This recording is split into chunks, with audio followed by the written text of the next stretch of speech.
বেগুন কত করে? এই দেখো তোমার দিদি এসেছে। আরে দিদি, তুই কেমন আছিস? আমি কেমন আছি সেটা ছেড়ে দে, তুই নিজের অবস্থা দেখতে পাচ্ছিস? তোকে বারবার বলেছিলাম এরকম একটা ভিখারির ছেলেকে বিয়ে করিস না।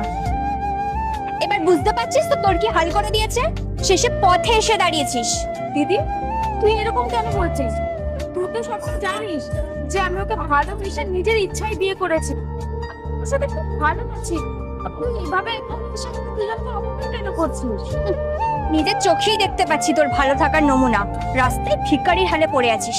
মনে আছে বিয়ের আগে তুই কিভাবে থাকতিস? দামি দামি মেকআপ, দামি দামি ড্রেস, আর এখন একটা ছেঁড়া শাড়ি পরে দাঁড়িয়ে আছিস। এই জন্যই তোকে বারবার বারণ করেছিলাম যে এরকম একটা ছেলের সাথে তুই বিয়েটা করিস না।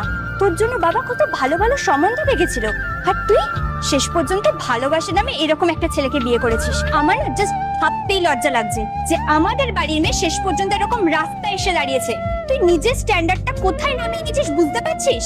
দেখ দিদি, তুই এইভাবে আমার সামনে দাঁড়িয়ে আমার বরকে অপমান করতে পারিস না। আমার বর সবজি বিক্রি করুক আর চা বিক্রি করুক, আমরা দুজন দুবেলা দুমুঠো খেতে পাচ্ছি আর দুজন আনন্দে সংসার করতে পারছি। এটাই আমাদের জন্য অনেক, বুঝেছিস তুই? এই রাখ তো তোর এই সমস্ত ড্রামা। যখন পেটে ভাত জুটবে না তখন দেখবি ভালোবাসা সুরসুর করে পালিয়ে গেছে। তোকে আমি লাস্ট বার বোঝাচ্ছি, তুই আমার সাথে বাড়ি ফিরে চল। তার আগে দেখবো কারা শয়তানকে হারিয়ে আল্লাহকে ভালোবাসে। যারা আল্লাহকে ভালোবাসো ভিডিওতে লাইক করে চ্যানেলটিকে সাবস্ক্রাইব করে দাও। যারা শয়তানকে ভালোবাসো তাদেরকে ভিডিওতে লাইক সাবস্ক্রাইব কিছুই করতে হবে না, কমেন্ট করো আল্লাহু আকবার। চল, আমি বাড়িতে গিয়ে মা বাবাকে বোঝাবো, তোকে এখনো মেনে নেবে।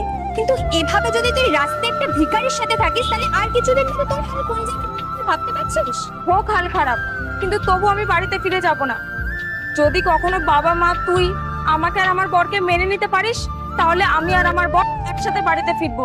তার আগে আমি কখনো ওই বাড়িতে পা দেবো না। সে যদি আমার বরের হাল সত্যিই খারাপ হয়ে যায়, আমি আমার বরের সাথেই থাকবো। দেখি তখন কি হবে। আর এরপরে কি হয় দেখতে চাইলে পার্ট 2 লেখা কমেন্ট করো।